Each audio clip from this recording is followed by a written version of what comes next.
Hello and welcome back, everybody. Akamon's Yellow here, and welcome to third anniversary. It is now officially here, full fucking swing.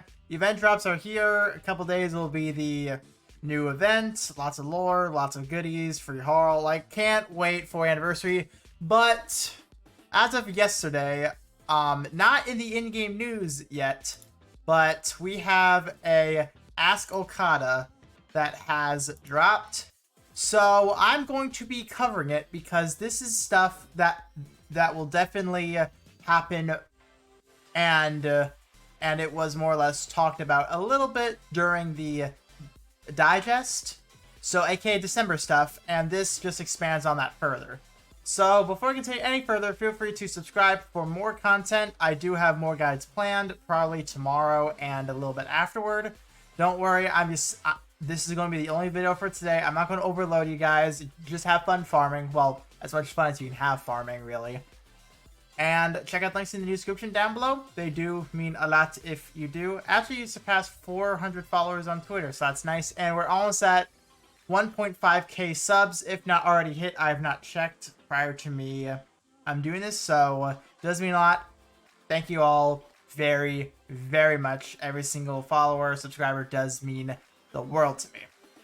So let's talk about this Ask Okada. All right, so this is a rough translation, so do keep that in mind.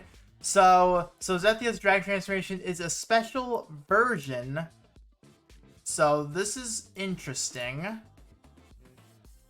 because well, obviously she's already in her transformed state, technically speaking. So like a dragon drive type thing. That's probably what it means, maybe similar to a knot or just like a dragon drive to us, where only slight variations occur. But it's dragon transformation, so maybe she transforms into Bahamut. Who knows? I am not entirely sure. That's something we're going to have to find out in 2 days about. Cannot wait to see her stuff. I cannot wait. So about this event, all the apostle angels will appear. So therefore we're going to see Michael and we're going to see Uriel.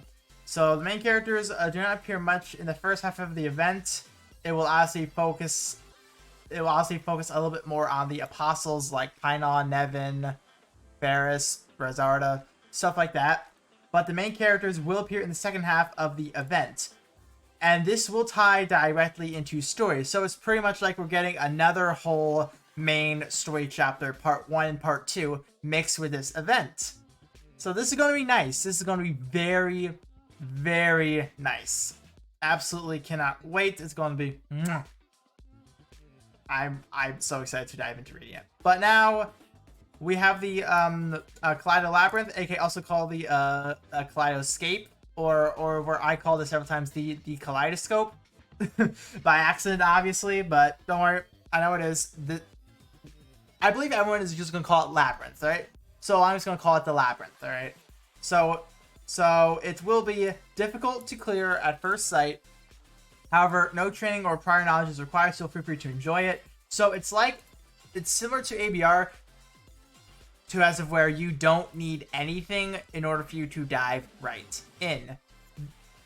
Versus ABR, you could purchase skins to as of where they could obviously do very, very well for you.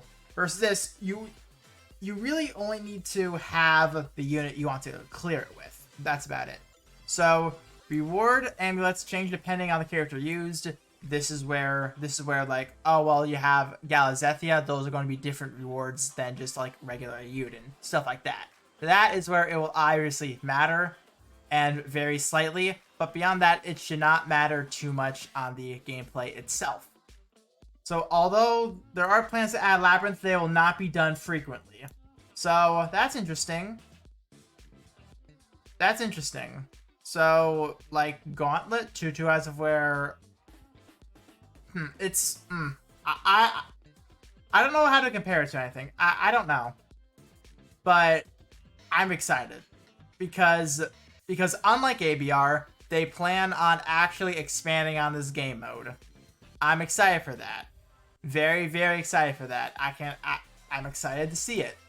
And And we'll also there was actually one thing that will actually find out on via Twitter. I posted on Twitter at least. While I was going through the files, I believe that with this there's going to be an event shop. All right. So with this Okada Labyrinth, we're going to have a shop tied to it as well. I can probably pull up the file very quickly. Just simply give you a very... I'm sorry if I blinded all of you, by the way. I really do apologize. It's this thing right here. This thing right here. Right? This thing does translate to the Kaleido Labyrinth stuff. And as I say here, shop, event, trade, banner. So, yes, we're going to have a trade with this. We're going to have a trade. And as of for High Dragon Zero new endgame content, this I love absolutely. Difficulty ranges from easy to very difficult, obviously going to be like standard, expert, master, stuff like that. There are no restrictions on party formation, unlike Dominion, so this is good. This is already very good. And scheduled to release in December. They did already show that, but this is what's interesting. They are dropping that whole like element locking thing. They're dropping it. So obviously they are going to take this in a different direction. Now though, also several theories I do have is that because it is High Dragon Zero, they're more likely going to share similar patterns to the standard High Dragons, but this could also mean they're going to bring back the HP check. Oh boy, that was a fun time. So they might bring that back. They might bring back the HP check shenanigans. So yay, that's going to be a lot of fun. A couple other things. I want to use a skip ticket with Agito Standard and Expert. Okay. Oh my god. They just buffed Agitos because of these drops as is. Now they're now skip ticket. What the fuck? Skip ticket Agitos is going to be absolutely broken beyond belief. And also, I want to sort characters by amp. Okay, that's fine. I would say because like, oh well, these characters do strength amp. Oh well, these characters do defense amp. This is going to be good when pairing teams together. This is going to be very good. So I am happy with this. This is interesting to me because it's like you just buffed Agitos to like almost triple the amount of drops as is, and you're going to let us skip ticket it now. This I feel like confirms zero weapons. I feel like this confirms it because they're making the current best weapons in the entire game incredibly easy to farm. This has got to point to zero weapons. Like there's nothing else I can really think of about this. It has to point to zero weapons. So I'm excited for this. I'm very excited because not only does this mean that these weapons could potentially be nihility proof, but also even more weapon bonuses, even more stats, even higher might. We might be able to hit 15k might with this actually, which is crazy when you think about it. So yeah, that's going to be it for this video. Just wanted to cover this because this is some breaking stuff for December. So we're going to end 2021 on a very high note, hopefully.